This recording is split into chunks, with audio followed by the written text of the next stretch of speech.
Boa noite. Boa noite. Nós vamos dar início, então, à primeira live da campanha Contrate-se, né, promovida pela ONG Ideias.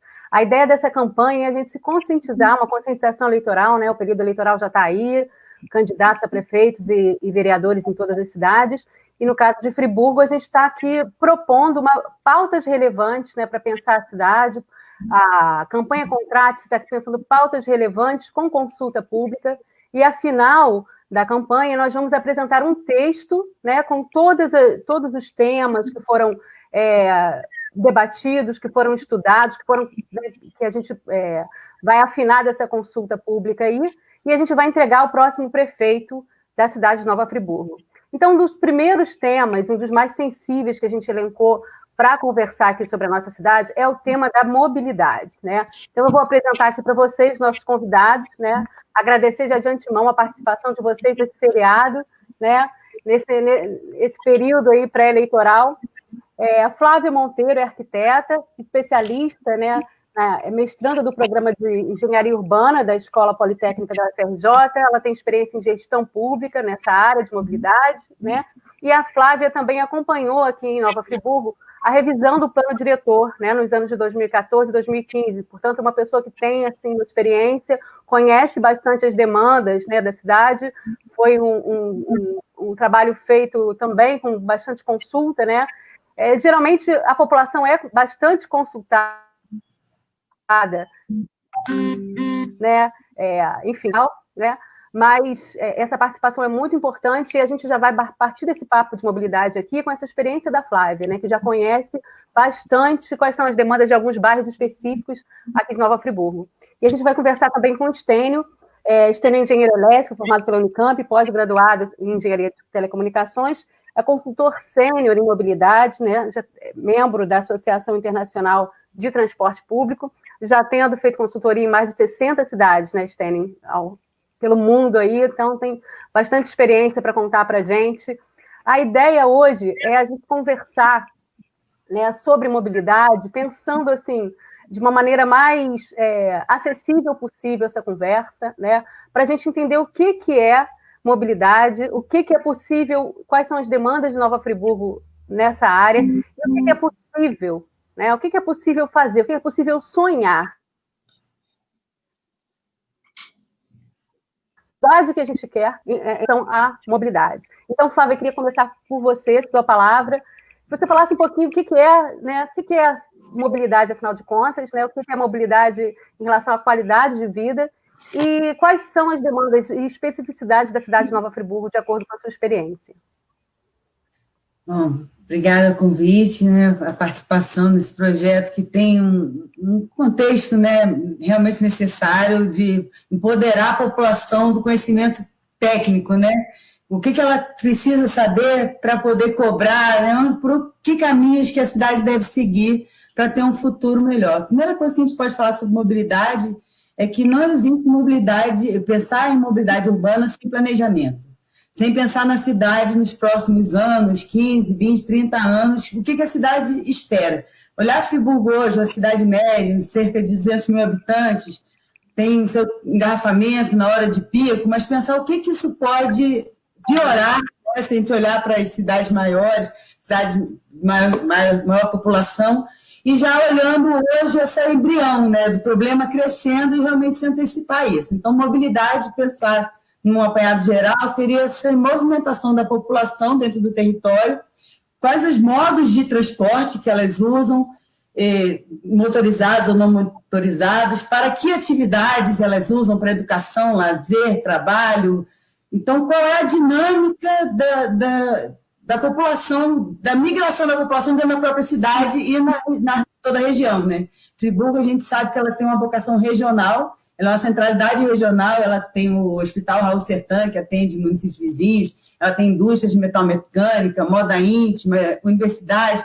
Então, isso é um polo atrativo de populacional desses municípios vizinhos que diariamente aumentam, contribuem com esse fluxo de trânsito que a gente tem na cidade.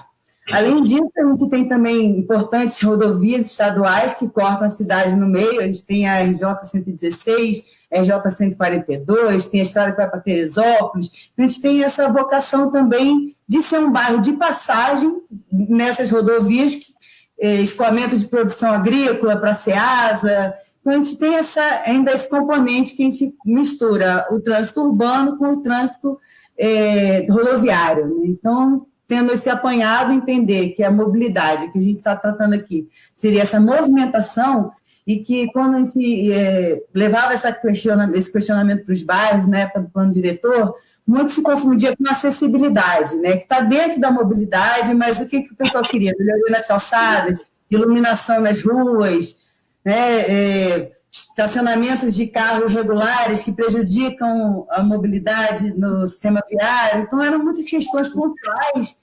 Então, podem ser tratadas de forma não estrutural, né? E sem grandes obras, com educação, com o poder público atuando nos bairros, entendendo a necessidade da população. E tem aquelas obras que são mais...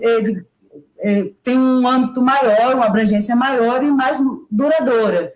Por exemplo, Friburgo, a gente já tem desde o plano diretor de 2007, prevista a Estrada do Contorno, que ligaria Muri, fazer um arco para a RJ-116, não passar pelo centro da cidade, que já sairia lá no eixo de Duas Barras. A gente tem uma proposta da duplicação da avenida da estrada quando passa em Conselheiro, que seria a Avenida Brasil, uma duplicação dela para poder desafogar esse trânsito na área urbana, né, principalmente nas horas de pico.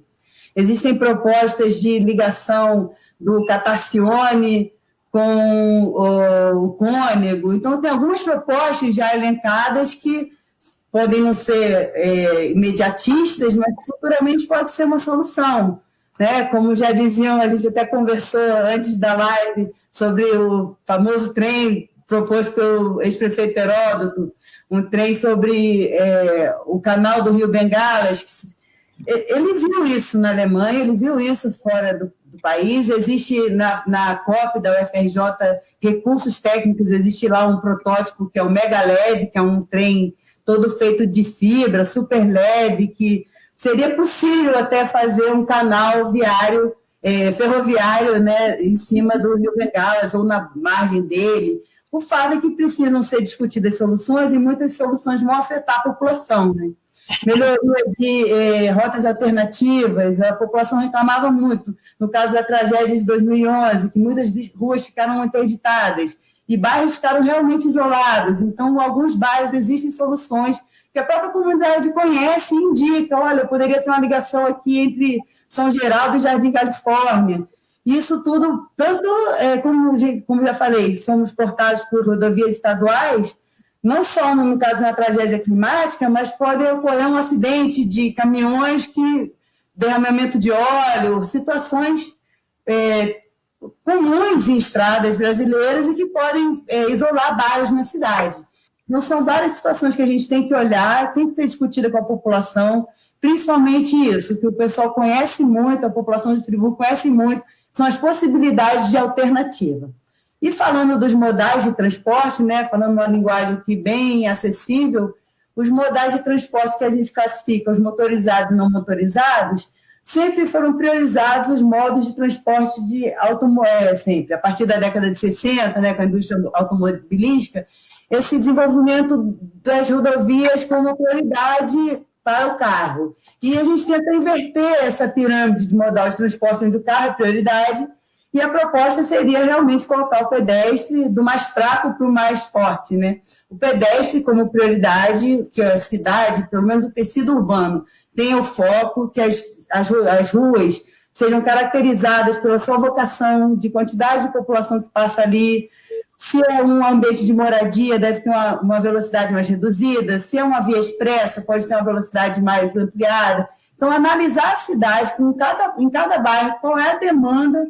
Isso nunca foi feito em Friburgo, essa matriz de origem e destino, esse levantamento, qual é a demanda real da cidade de Nova Friburgo. Foi feito aqui um plano conceitual de mobilidade, onde ele levantou os principais aspectos, qual é o eixo urbano, qual é o eixo de desenvolvimento urbano da cidade, para onde a cidade pode crescer, onde seriam as áreas seguras, onde seriam as áreas que não são protegidas ambientalmente, e com isso casar, né, fazer essa relação intrínseca entre a mobilidade urbana e o desenvolvimento territorial.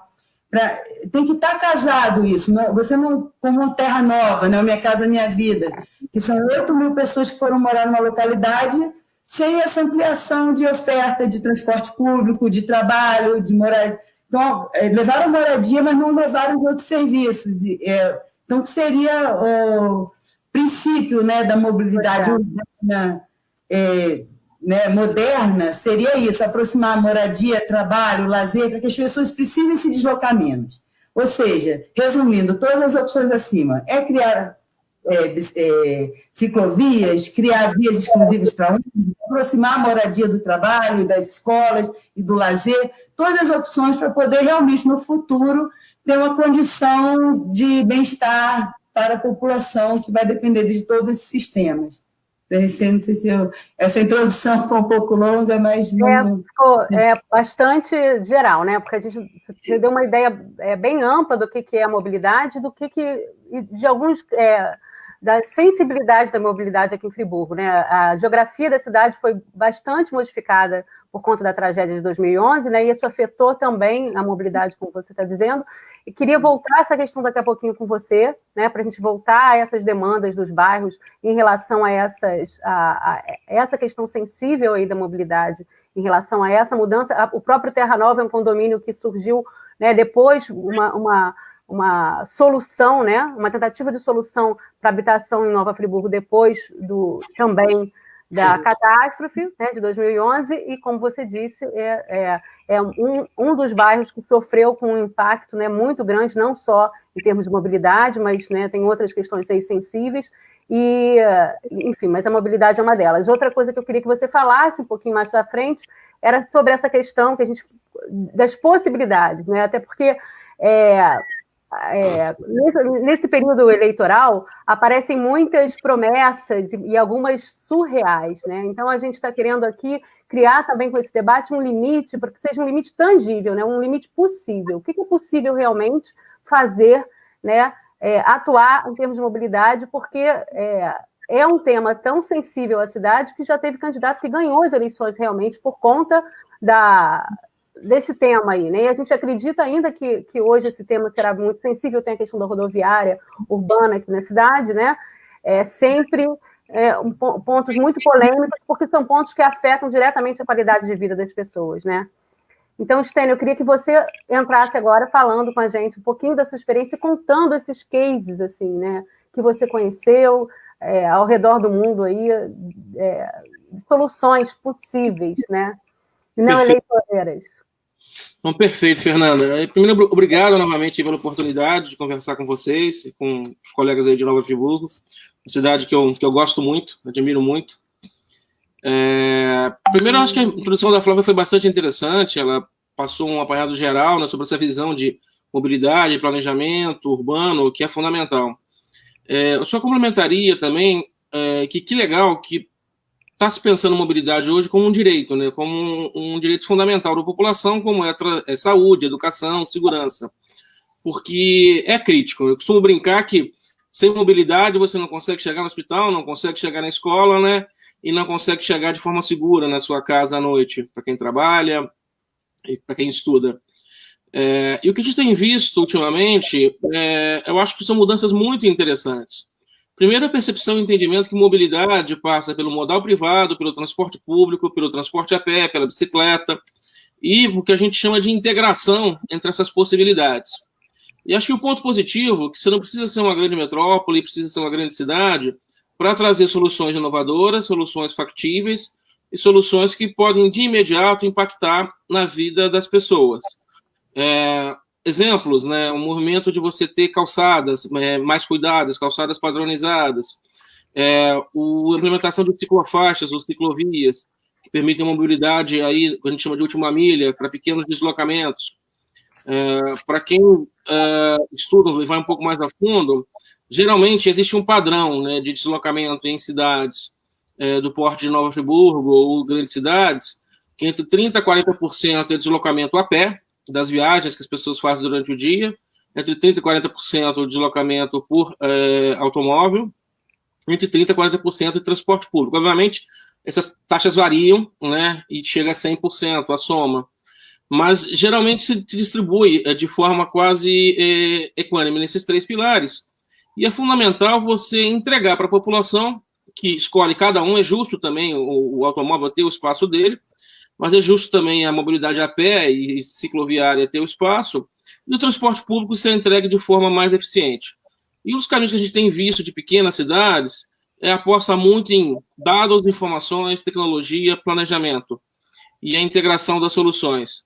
Muitas vezes o que você precisa para ter uma boa mobilidade é o quê? Confiabilidade, saber que horas vai chegar seu ônibus, que horas vai passar e que ele vai passar, né?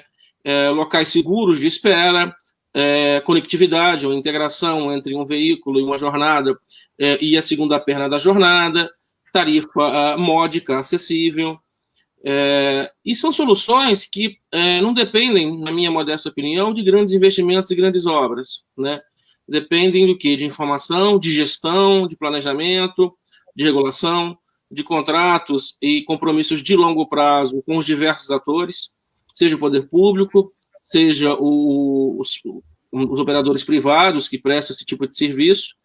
Eu, especificamente, li um pouquinho aí sobre a cidade, que está num processo de concessão do transporte público, que vem se arrastando por alguns anos, né? E o que a gente percebe é que, com planejamento, com dado e com informação, você consegue fazer muito com pouco, né? Eu sou da visão de que a gente tem que dar um passo de cada vez e que não adianta muito pensar em grandes obras, a gente não tem um plano. Então, eu uso aí a fala da Flávia, que planejamento é fundamental, saber essa cidade para onde quer ir nos próximos 10, 15, 20 anos, e construir ano após ano um pedacinho desse plano e desse caminho para lá chegar. Depois a gente pode falar um pouquinho de algumas experiências bem pontuais de cidades médias, não só fora do Brasil. A gente tem a oportunidade pela OITP de acompanhar realmente aí uma série de cases, estudar, mas eu posso dizer que mesmo no Brasil a gente tem muita coisa interessante acontecendo, muitas novidades, e que tem dado uma resposta interessante para a população, né? Eu vou dar um exemplo, é uma grande cidade, mas que é um projeto que eu participei, que foi do projeto de ônibus noturno, que para trabalhadores ou estudantes que têm um horário de saída um pouco mais tarde. Isso, você olha, por exemplo, uma cidade turística como Nova Friburgo, né, que tem hotéis, restaurantes, grande parte, provavelmente, dessa população, ela tem turnos que acabam 11, meia-noite, 1h da manhã, né? E isso pode ser um desafio de como essa população se locomove, chega na sua casa com segurança. Então, pensar, por exemplo, também que necessariamente você tem parte da população que precisa de horários alternativos, que precisa de um transporte com segurança, é uma solução simples, uma solução de readequação, a frota está disponível, e que basta apenas você buscar as informações, tentar fazer um planejamento de demanda, identificar com os polos, né, de transporte, hotéis e restaurantes, para buscar uma nova rede que atenda essa parte da população. Friburgo tem algumas características, né, Flávia? A Flávia pode aqui me ajudar. Friburgo tem uma média de veículos por habitante acima da média nacional, né? É um município com muitos veículos por habitante. A última pesquisa que eu vi parece que era de 2019 e enfim, vou falar dado errado aqui. Uma coisa assim. Era 4-1, né? Era bem acima da média. Então, aqui, os carros realmente é uma cidade média, né? E que de uns 10 anos, acredito, 15 anos para cá, a cidade ficou tomada por engarrafamentos, né? Que algumas pessoas ainda brincam, considerando que isso é sinônimo de desenvolvimento, e, na verdade, é sinônimo de falta de planejamento, né? De um crescimento que não foi pensado, né? Como acontece em muitas cidades do Brasil, né? Como o Stênio afirmou, a gente tem muitos cases de sucesso, né, muitos cases interessantes, né, em cidades brasileiras também, mas Friburgo, infelizmente, ainda está né, precisando pensar melhor a cidade nesse sentido. Eu queria que a Flávia falasse agora um pouco dessas questões de Friburgo específicas da cidade, em relação a transporte público e transporte privado, Flávia, e em relação também... Friburgo tem uma questão muito sensível para a população também, que é uma questão do horário, né, dos ônibus. O Stênio falou sobre o trabalho, sobre jornadas de trabalho. A Friburgo é uma cidade principalmente industrial, agrícola e industrial, né? Então, tem jornadas de trabalho aí pontuais. Agora, também as pessoas sempre ouviam essa reclamação aqui do direito de ir e vir, como o direito ao lazer também, o direito à educação, como o Stênio falou, né? É um direito econômico e um direito social, né? Não é só um direito, né, um direito ao trabalho, mas também um direito ao lazer. E muitas pessoas, às vezes a juventude, então a gente também tem um número aqui, além de veículos de carros, a gente tem um número também de veículos de motos, né? Muito grandes, parece. Também os dados aqui são... E a cidade passa por alguns problemas em relação à sustentabilidade, à qualidade de vida, o barulho das motos, né? Tem volta e meia leis, fiscalizações aqui para coibir esse barulho também que afeta muito também, enfim, a paz, o sono aí, né? O descanso da população. Então, queria, Flávia, que você comentasse um pouquinho dessas condições aí, a gente fosse mais para essa especificidade de Friburgo. E lembrando também, o Stênio falou de Friburgo ser uma cidade turística, além do turismo, né, Friburgo tem vocações também de esportes, né, muito ligadas a atividades, trilhas, muitos ciclistas na cidade, né, uma cidade que está agora desenvolvendo uma pista, né, uma ciclovia, mas é uma cidade que tem muitos ciclistas há muito tempo que usa pouco de um ambiente seguro, né, de vias seguras tanto para os ciclistas, para quem né, pedala por esporte, para quem pedala também por uma questão de deslocamento. Pontuar 3 coisas que você falou aí, né? A primeira, sobre esse alto número de veículos, né? Tem uma pesquisa da FETransport, mais antiga um pouco, mas ela justamente caracteriza isso, e tem uma associação ao crescimento de número de veículos, mas o crescimento de número de veículos tipo caminhonete, e uma redução no número de caminhões na cidade. Então, mostrando também um pouco essa indústria da moda íntima, uma mudança de modo de fazer transporte de mercadoria, de mais caminhonetes particulares e menos caminhão ou outro tipo de frete. Isso é uma característica que foi identificada também.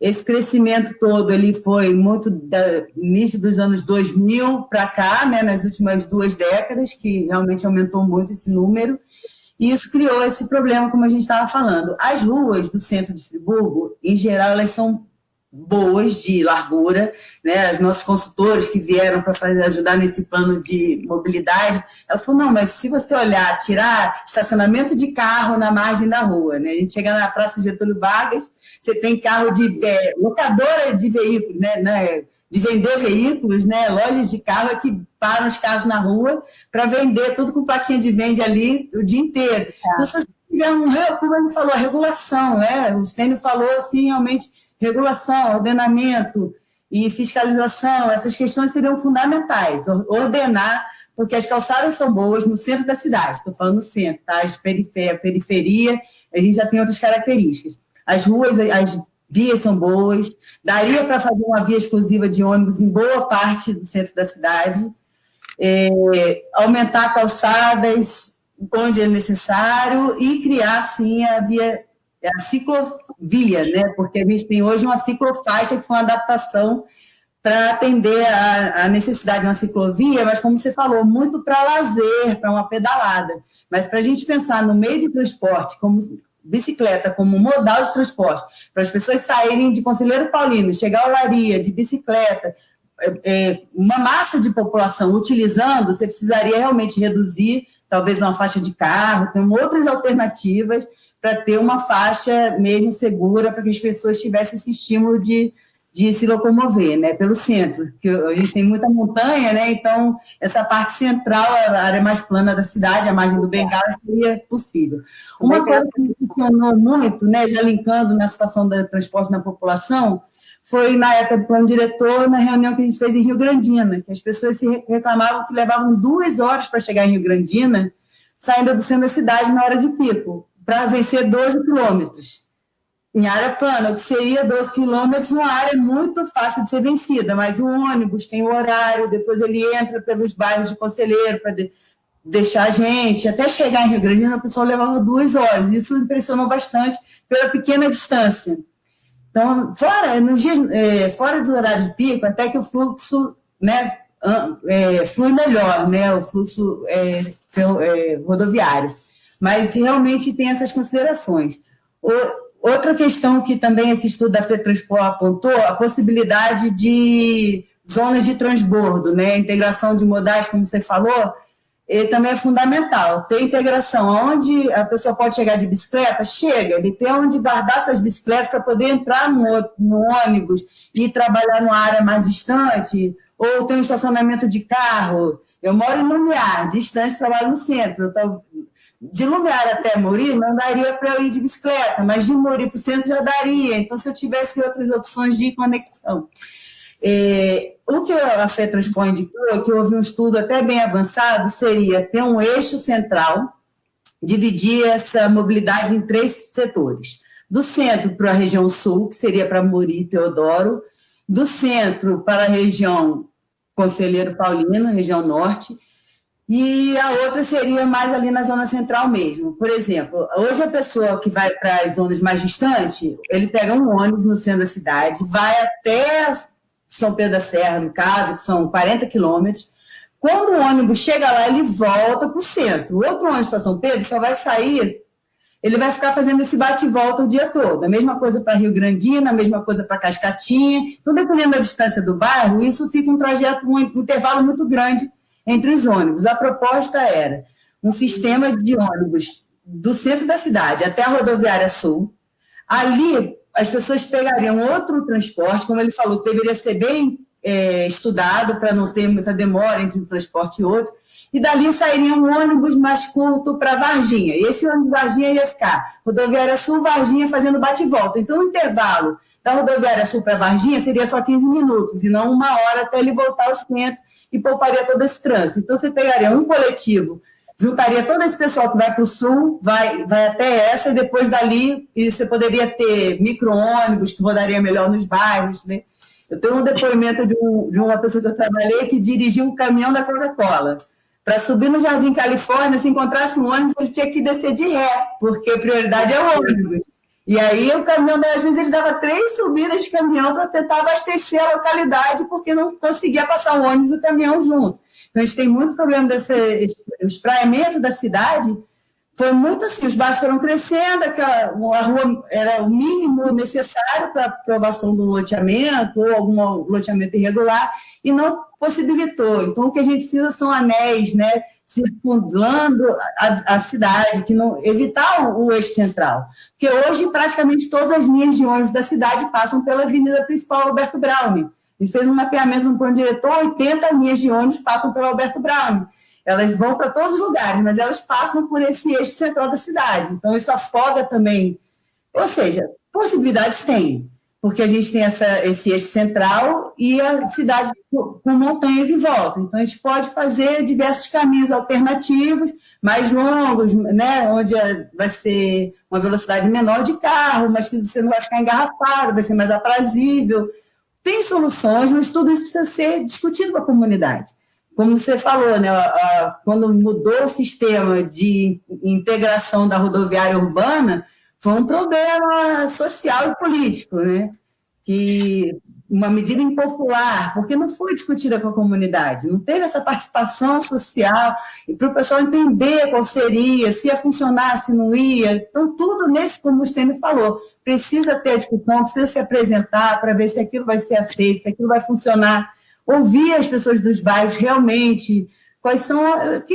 Quem melhor conhece o território são os moradores, né? Então, o poder público precisa dar esse passo a mais. Então, a linha de transporte, essa seria uma proposta, né, que já foi estudada, existe projeto para isso, mas se vai ser implementado, não vai, talvez um dia, ou adaptado, né, para uma nova realidade, a gente vai ter que ir acompanhando.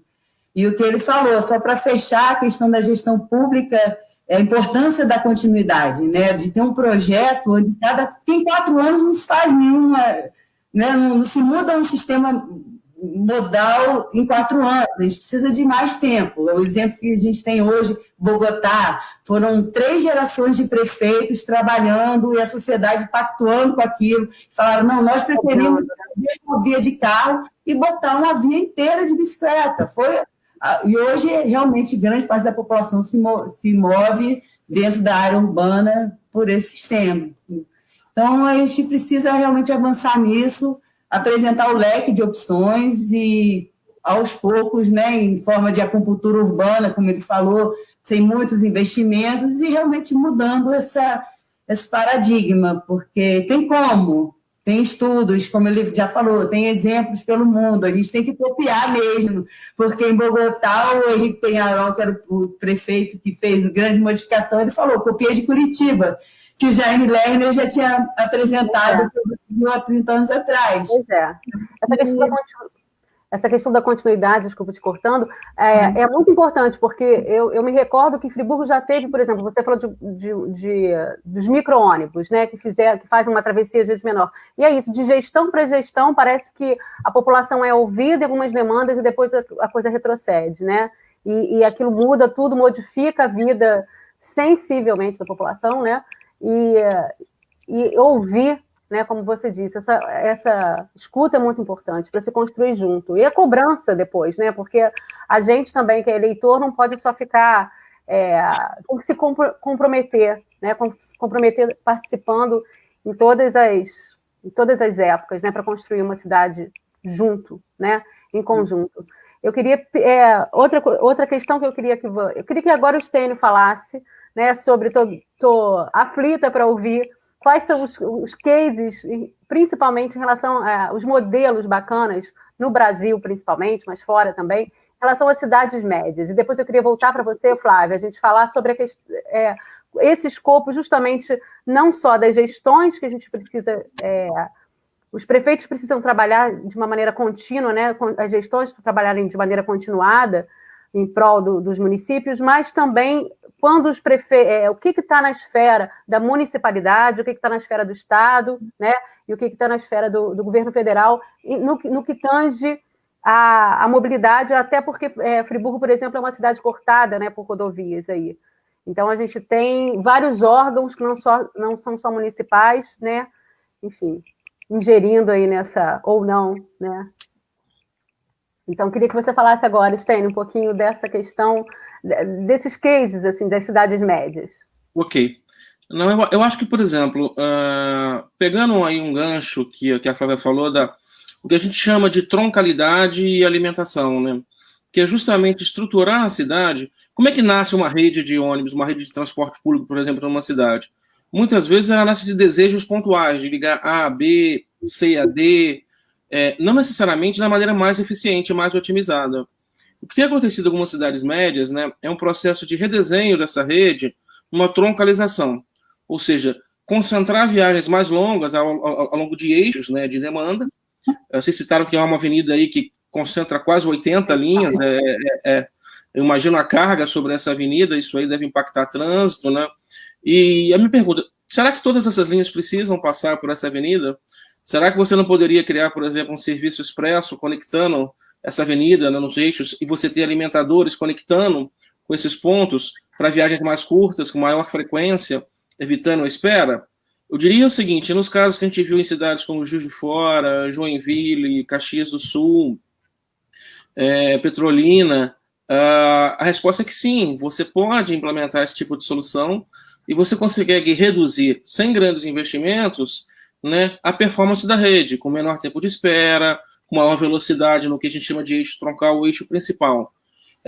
Pensa na seguinte figura, né, você tem várias linhas competindo pelo espaço, né?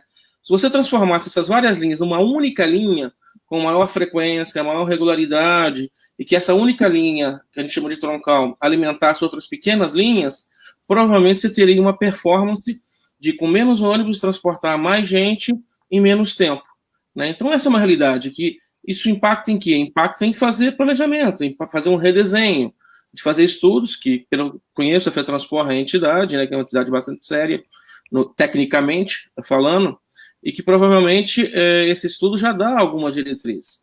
Um outro ponto a gente falou de carro muito, né? E as nossas cidades foram construídas, né, para privilegiar o espaço do carro. Numa rua de 10 metros, geralmente você tem aí 6 a 7 metros para o carro, e até 3 metros no máximo para o pedestre, nem se falava antes em bicicleta, né? Então, talvez dividir esse espaço e fazer algumas ações que são ousadas. Então, por exemplo, o Itu está fazendo no interior de São Paulo é uma cidade turística também, uma cidade histórica, está remodelando a sua área central para privilegiar o caminho a pé e transporte por bicicleta, ou até transporte que a gente chama o alternativo, o on-demand, mas com áreas de depósito dos passageiros e captura dos passageiros. A gente chama pick and drop. Para retirar carros do centro e tornar essa área ela mais, como eu vou dizer assim, aberta para o pedestre, né, para a população. Esse é o tipo de alternativa que várias cidades têm feito, né? Usando alguns exemplos de fora, esse movimento começou muito na Europa, começou na França, onde Lyon isolou toda a sua área central, uma área histórica, né? E foi quando nasceu esse programa de bicicletas compartilhadas, né? Foi em Lyon, e Lyon isolou o centro histórico, não entra carro, né? Apenas de horário noturno para tarefas de entrega e recolha, né? E toda a área é uma área privilegiando o transporte a pé e privilegiando a bicicleta compartilhada. Uma solução ousada, né? Mas uma solução que tem que ser pensada para as cidades, porque tem um centro, tá certo, pulsante, e quem que eu quero privilegiar, né? Lisboa é outra cidade, é um pouco maior, obviamente, mas pensou toda a sua rede de transporte da maneira que a Flávia falou. Ela criou um anel de metrô, um troncal, né? Isso pode ser replicado no mesmo modelo com um troncal de ônibus, em que as pessoas param seus carros nas estações e depois se conectam no transporte, né? Então, tem alternativas que não dependem realmente de grandes obras, que não dependem aí de investimentos significativos, que tem que ser, obviamente, equacionados financeiramente, tem que ser pensados no longo prazo, mas que podem dar uma resposta imediata. E outras coisas, aí puxando um pouquinho para um tema que é muito caro para mim, a minha especialidade é tecnologia, eu atuo muito nessa área, né? Coisas simples, como informação ao passageiro, né?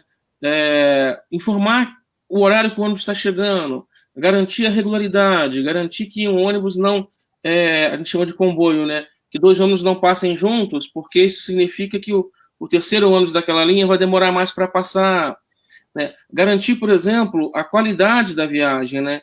Garantindo que o ônibus não vai estar muito lotado. Se o ônibus está cheio, você tem como contar os passageiros e avisar que esse ônibus está cheio, o ônibus não para no ponto, mas ele informa que um próximo ônibus está vindo. São pequenas soluções, né, que dão uma experiência de viagem, eu gosto muito desse termo, para o passageiro de transporte público, que, obviamente, transforma isso em aumento do uso, né, menos utilização do carro e, obviamente, um espaço e uma mobilidade melhor na cidade.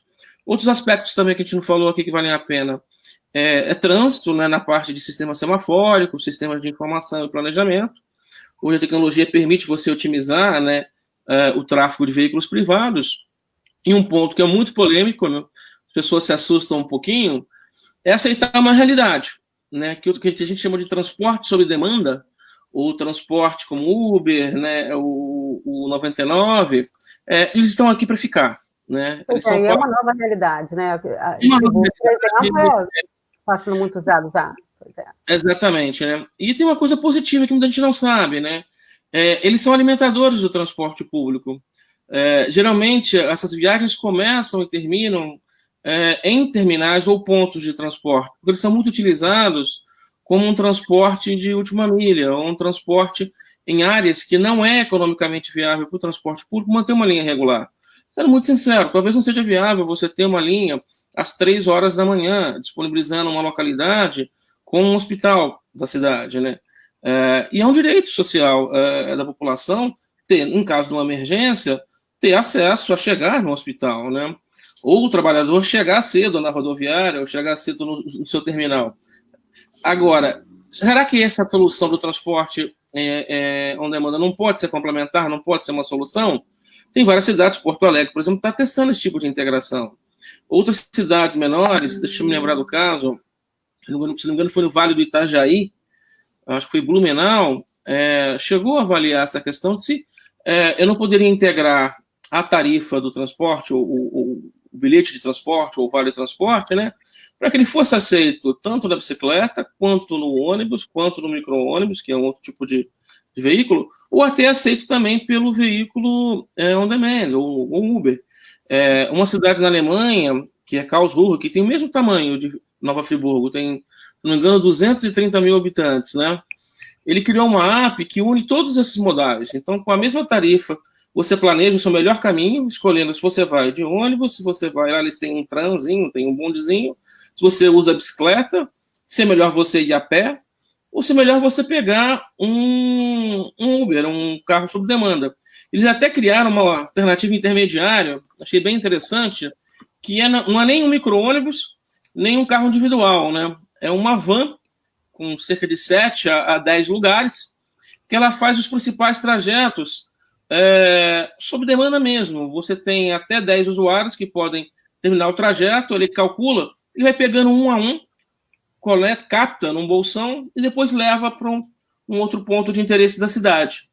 Então, o que eu percebo que é um momento de experimentar, é um momento de testar, é um momento de avaliar. E com isso, você consegue, talvez, algumas soluções simples e que vão tornar a vida da população mais agradável no dia a dia da cidade. E quem se move com mais qualidade de vida chega mais descansado no trabalho, chega mais feliz em casa, né? Acho que todos nós, vocês, meninas, chegam mais perfumadas, mais alegres, né? Mobilidade, na maneira como a gente está começando a pensar hoje, na verdade, passa a ser uma jornada, né? É parte da jornada do seu dia, da sua atividade, uma parte muito importante, né? E acho que a última lição que fica aqui vamos experimentar, vamos trazer soluções rápidas, soluções simples e que atendam às pequenas necessidades, que é basicamente, inicialmente, dar informação, dar uma rede mais eficiente e dar confiabilidade no que você oferece. E começar a priorizar a todos. Isso envolve não só priorizar o carro, mas priorizar também o transporte público, o pedestre e a bicicleta. Uma conscientização também é muito importante, né? A gente entendeu parte do que a gente está falando aqui hoje, né? Tem muito a ver com uma campanha também, porque eu ia te perguntar isso, assim. Qual o tema é mais sensível hoje para essa questão da mobilidade? A acessibilidade, a sustentabilidade, a qualidade de vida, né? O que hoje se pensa mais, assim? O que é mais contemporâneo? Pensar, né, a mobilidade a partir de quê? A gente está mais preocupado com o quê? Com o crescimento da cidade, com a sustentabilidade, com a qualidade de vida mesmo, né? A gente vive hoje, acredita-se, uma vida muito estressante, as cidades, né, se tornaram locais pouco confortáveis para as pessoas, né? Então, o que é mais sensível? A partir de que a gente tem que pensar essas soluções, né? Tem uma pergunta aqui, Stênio, para você. O Thiago Melo pergunta, a gente já está agora chegando nos 15 minutos finais, vou mandar as perguntas que a gente está recebendo aqui. Thiago Melo pergunta, é muito custoso planejar a engenharia de trânsito para organizar a Onda Verde? Não. Custoso é não planejar. Custoso é não planejar. Hoje a gente tem simulações, tem softwares, é um curso realmente acessível para cidades do porte como Friburgo, e é algo muito simples e algo muito eficiente. Bacana. Agora outra pergunta para a Flávia. Flávia, dadas as características desse grande eixo do Vale Olaria Centro, Conselheiro Paulino, em uma Onda Verde, seria possível pensar em uma Onda Verde para esse eixo? Olaria Centro, Conselheiro Paulino. Totalmente, como o Stênio falou, né? Tem que ter o planejamento e testar. Tem que testar. O que a gente tem que ver, por exemplo, no caso desse eixo, né? Que o maior problema realmente é o tráfego de caminhões. Existe uma proposta, como ele falou, de bolsões de estacionamento de caminhões, onde os caminhões de fora da cidade ficassem durante a hora de pico fora da cidade, ou se planeja, se chegar às 5 horas da tarde para atravessar a cidade, ter 2 bolsões em cada entrada de estrada, né, alguma coisa assim, para que eles ficassem fora e que pudesse ser aplicado, tipo, essas metodologias mais, né, sustentáveis, tivesse essa folga, né, para se trabalhar, porque do jeito que está, se a gente vai problema às vezes está tão consolidado que você não vê como mexer, né? Então vamos abrir espaço para poder trabalhar esses projetos, né? Essas alternativas sustentáveis, né? Essas alternativas. Pois é, às vezes as soluções vêm muito mais da criatividade, de um planejamento, de um pensar, né? Do que de soluções estruturais, né? Como você mesmo... O que também que ele falou também para entrar no centro, que não pode mais entrar, algumas cidades que não se pode mais entrar, ou que se cobra tarifas, né? Pedágio urbano, que para estacionar, para chegar no centro, você teria que pagar. Então as pessoas, não, prefiro não ir de carro, vou buscar um outro, senão vou ter que pagar caro o estacionamento, ou vou ter que pagar a tarifa de pedágio, né? Um pedágio urbano para os caminhões. Que hoje, como a gente estava falando, o trecho que você perguntou, né, da competência estadual, municipal, o trecho urbano seria obrigação do município, mas é uma estrada estadual e boa parte do impacto é gerado pelo tráfego estadual. Então, isso também pode ser discutido, é contemplado no plano de mobilidade como uma possibilidade, um pedágio urbano, para que os caminhões, quando passassem por Friburgo, deixassem essa contrapartida que seria um fundo, né, criar um fundo municipal para esses projetos são caros, projetos de mobilidade a médio e longo prazo são caros, então criar um fundo municipal a partir de um planejamento, a partir de uma proposta dessa forma, para que se tenha a longo prazo. Então, daqui a 10 anos a gente vai conseguir implementar tal obra ou tal outra, né, e começar a trabalhar nesse sentido. E sim, existe a proposta de fazer uma via exclusiva com a duplicação da RJ, essa Avenida Brasil, daria espaço para deixar uma via exclusiva, inicialmente para o BRT e futuramente para o VLT, né, o veículo leve sobre trilhos, que seria muito menos poluente. Então, existe, sim, perspectiva para implantar essas propostas, sim, na rodovia. Tem mais uma pergunta aqui para você, da Priscila Franco. Ela pergunta se você acha que a rodoviária deveria ser mantida ou se deveria ser adotado o cartão com transbordo. Quando foi fechada a rodoviária urbana, tinha essa proposta, que o cartão funcionaria em tanto tempo, você poderia pegar e não necessariamente estar na rodoviária esperando. Na época do fechamento, eu tive contato com o secretário de turismo e tinha uma proposta muito boa para a rodoviária, de transformar um espaço público, como se fosse um beer garden, onde tivessem, né, cerveja artesanal, onde fossem expostos os produtos da cidade. Então, assim, eu achei muito simpática a proposta de transformar aquilo, mas o prejuízo da população foi muito grande. E esse foi o grande dilema, né, desse fechamento. Eu acho que o cartão de transbordo funcionaria, mas quem tem que dizer realmente são os usuários, porque as pessoas eram muito acostumadas, já conheciam sua fila ali, né, onde ficava o seu ônibus, sabia o horário, pelo menos da rodoviária, o ônibus saía no horário direitinho. Então, isso era uma segurança que a população tinha e que ela perdeu quando foi fechada a rodoviária de integração. Mas é um espaço muito central, muito valorizado, né, culturalmente. Poderia ter uma área cultural, outras atividades acontecendo ali, e poderia ter uma rodoviária de transbordo numa área mais adequada dentro do sistema de mobilidade, não ali no centro da cidade, em volta da praça. Então, pode ter soluções. Né, pode não ser ali, ser em outro lugar, ou pode não ter a população se adaptar ao novo sistema, podendo integrar, né, futuramente, já tinha até perspectivas de fazer trânsito fluvial pelo Rio Bengalas, né, se fosse recuperado. Então, existem muitas possibilidades na cidade e que essa integração dos modais seria benéfica para todo mundo. Pois é, né? E, Flávia, dessa consulta, né, que você ouviu a cidade aí, o Stênio está conseguindo voltar agora, ele tem um probleminha aqui. Essa consulta é o novo normal, né? Essa consulta, Flávia, exatamente. O que foi mais comum, assim? Você já falou porque você já falou que eles tinham demandas principalmente de questões estruturais, né? Mas tirando essas questões estruturais, o que era mais comum? O que salta mais aos olhos como uma grande demanda realmente de Nova Friburgo? Eu até fiz um repasseio, né, que a gente fez essas reuniões nos bairros, a gente chamava de devolutiva. Então, a primeira era a escutativa, onde a gente ouvia a população, a segunda a gente fazia um trabalho mais técnico, e na terceira reunião foi, afinal, essa devolutiva. O que eu vi em muitos bairros realmente era vias alternativas, conexão intra-bairros. A gente não tem aqui um ônibus que rode por dentro dos distritos, né? Intradistrital ou intra-bairros, onde você tem todas as ligações são para o centro.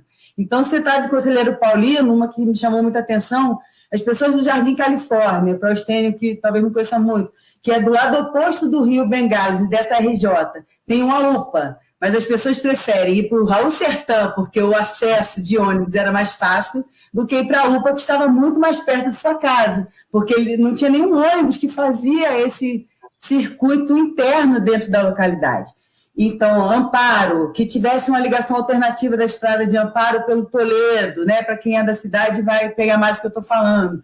Essa de São Geraldo, ligação com o Jardim Califórnia. Então, uma ligação entre os bairros para criar uma vida mais ativa, né? Uma centralidade fora do centro. Né? Você consegue ter um maior alcance de comércio, maior alcance de educação, se você começa a ter uma ligação maior entre os bairros. Isso foi muito falado.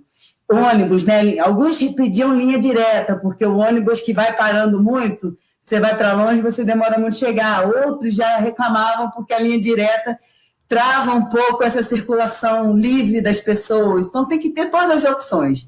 Friburgo, ele demanda, porque a gente tem muita vida perto do centro, no entorno do centro, e cidades dormitórias, né? As pessoas vêm para o centro trabalhar e voltam para as suas localidades para dormir. Um pouco característica de região metropolitana, né? Eu já ouvi depoimentos, Paracambi, eu acho que 90% da população trabalha no Rio de Janeiro e volta. Então, como ele falou, é boa parte da vida que as pessoas perdem no transporte público e isso tem que ser valorizado. Então, diminuir essa distância. Por que tudo eu tenho que fazer no centro? Né? Tem localidades que você não tem banco, não tem correio, não tem serviços básicos e tem que ir para o centro. Então, tudo isso tem que ser valorizado. Essa qualificação dos bairros é fundamental para um plano de mobilidade. A qualificação e evitar realmente, além de todas as soluções de engenharia, né, de tráfego e todas, como a gente já falou aqui, seriam essas de aproximar a moradia, aproximar que as pessoas tivessem mais acesso. Ela não quer sair e ficar uma hora para ir para o centro, para ir num banco. Se ela tiver a opção de fazer perto da sua casa. Então, essa dinâmica é importante, vai colocar a cidade mais viva, se tiver cultura, se tiver vida social e emprego e renda nessas localidades periféricas. Isso também foi bastante demandado. Obrigada, Flávia. Eu queria perguntar para vocês dois também, acho que são nossas últimas perguntas aqui, sobre a questão da acessibilidade. Né? Acessibilidade é alguma coisa que ela tem que ser pensada em conjunto né, quando essas iniciativas estão sendo pensadas, planejadas, ou elas são pensadas de uma maneira, né, posterior, porque a gente vê que é uma demanda também da cidade, é uma falta, né? Um problema também de Friburgo é a questão da acessibilidade para essa população deficiente, né? Com deficiência, né? Queria que vocês falassem dessas soluções também, soluções inteligentes para esses... Na verdade, assim, do ponto de vista de acessibilidade, eu costumo provocar um pouquinho que a gente não deve pensar acessibilidade para os deficientes. A gente deve pensar acessibilidade para todo mundo, né? Quem caminha numa calçada esburacada, né, sabe da dificuldade, do incômodo, para pessoas até mais idosas, para crianças, para nós mesmos, né?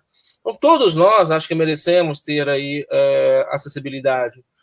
Seja num veículo, por exemplo, num ônibus, como comumente em outras cidades, principalmente na Europa e Estados Unidos, que a gente chama de piso baixo, você não precisa acender aquelas escadas, é uma tecnologia que é um pouco mais cara, mas que faz uma diferença no dia a dia e no conforto, né, e na abordagem do veículo. Acessibilidade, na verdade, com sustentabilidade, é um conceito que tem que estar presente em todas as nossas ações e todos os investimentos e todo o desenho aí das soluções de mobilidade para a cidade. Ele não pode ser pensado à parte para um grupo, obviamente, você tem algumas questões especiais, né, onde é mais economicamente eficiente você endereçar aquela questão pontualmente do que modificar toda a infraestrutura. Um exemplo, discute muito no Brasil a questão dos ônibus serem acessíveis, de você ter aquela rampa que sobe e levanta a cadeira do deficiente, né? É um custo altíssimo daquela rampa, custa quase 30, 40 mil reais, e tem impacto direto na performance. Cada vez que ele para fazer esse acesso e essa adaptação para levar o deficiente para o ônibus, ele perde uma porcentagem significativa da viagem dele, atrasa a viagem, né? Então, quando você pensa isso, algumas sociedades fizeram a seguinte solução: ficou mais barato criar um sistema de van sob demanda que atende e pega o cadeirante e leva até o seu destino, do que readaptar toda a frota. Por que isso? Porque você tem que ter soluções em que não são adaptações, mas são soluções pensadas em todo o contexto. Então, o ônibus de piso baixo atenderia toda a população, seria algo que beneficiaria todos nós, mas também atenderia o cadeirante. Então, acho que tem que estar no cerne de qualquer ação, pensar a acessibilidade como para todos os usuários, todos os passageiros de transporte público. Pegando carona nesse tema, né, como o Stênio falou, o custo, né, qual é o custo de você reformar todas as calçadas da cidade? A gente tem muita barreira em Friburgo, a gente tem muito obstáculo, né, postes e diversos obstáculos nas calçadas e fora do centro, estacionamento de carro em cima de calçadas. Então, passando por uma regulação, uma fiscalização, você também conseguiria já melhorar muito dessa situação. Voltando à questão do planejamento, o que a gente trabalhou na época e que é uma tendência, realmente trabalhar os planos de bairros, onde não tem como a gente fazer um projeto para a cidade toda, a gente tem que ir olhando setorialmente cada localidade, quais são as demandas. Não adianta a gente fazer uma calçada onde quase não passa gente ali, né, alguma coisa. A gente tem áreas que tem tráfego de cavalos, bicicletas, carros, ônibus, caminhão. Então, vai ter lugares que vai precisar, né, o cavalo tem esse problema. É uma demanda real ali, por exemplo, naquela localidade, a acessibilidade de animais, de carroças. Então, a gente tem que olhar cada bairro e tentar fazer junto com a comunidade um plano ali, quais são as demandas mais emergentes. E continuidade, porque, como você falou, nível federal, a gente tem recursos federais, mas pela ausência de um plano, por ausência de projetos na gaveta, para a hora que tem um recurso, alguma coisa, a gente não consegue, muitas vezes, acessar esses recursos que poderiam ser investidos na cidade. Então, a gente tem esse plano conceitual de mobilidade, que ele era só inicial, era como se fosse um ponto de partida para licitar, para se contratar o que se quer, para entender o que a gente quer, mas ele foi para a Câmara de Vereadores em 2020, mas já estava desatualizado que tinha sido feito em 2015. Então, ele foi arquivado na Câmara de Vereadores até que seja feita essa revisão sobre ele, de pontos que, na época, não tinha nenhuma ciclovia na cidade, agora já temos um trecho. Algumas questões têm que ser atualizadas para que a gente possa, a partir daí, seguir, levantar para os prefeitos e que a prioridade seja a população e não o interesse dos empresários da cidade, das empresas de ônibus, que é o que termina atrapalhando o planejamento. O planejamento ele bate, ou não tem dinheiro para fazer, ou não tem vontade política, ou vai contra o interesse da empresariado da cidade. Então, isso é muito complicado. Planejar não é tudo, a gente tem que planejar e tem que realmente conquistar que seja prioridade o que está ali, o que foi pensado, para que tenha essa continuidade. Porque senão é isso que você falou.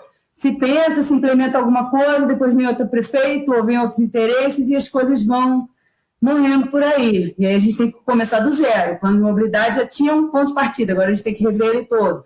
O plano diretor que a gente trabalhou foi para a Câmara em 2015, também não foi aprovado. O que foi aprovado agora foi só a revisão do zoneamento, do mapeamento da cidade, do zoneamento. O plano diretor continua sem revisão. Então, é porque são medidas muitas vezes impopulares e ninguém quer tomar a frente, a Câmara de Vereadores não quer embate político, os prefeitos também têm que atender, equalizar a demanda social, empresarial, econômica da cidade. Então, esse que eu acho que é o principal gargalo da situação. Como recado final. É muito interessante, Flávia, você destacar isso, né? Que a gente precisa realmente lembrar que existe muito ainda que deve ser feito e pode ser feito, né? Então, tem aí esse planejamento, né? E essa vontade política, né? Essa execução, né? E a consulta à população que precisa continuar sendo feita, né? A população precisa continuar sendo ouvida, porque a partir da experiência, dessa conjunção da experiência da vida, né, do cidadão com a inteligência, né, Stênio, do que pode ser feito, aplicado a partir das engenharias aí possíveis, é que a gente pode pensar, né, numa mobilidade melhor. Eu queria que vocês dois, então, finalizassem, a gente está nos últimos minutinhos aqui, se quiserem falar alguma coisa ainda, vocês acham que precisam ainda destacar, que a gente não tenha falado, fica à vontade para vocês se despedirem. E agradeço. Vale, Stênio. Por favor. As damas primeiro.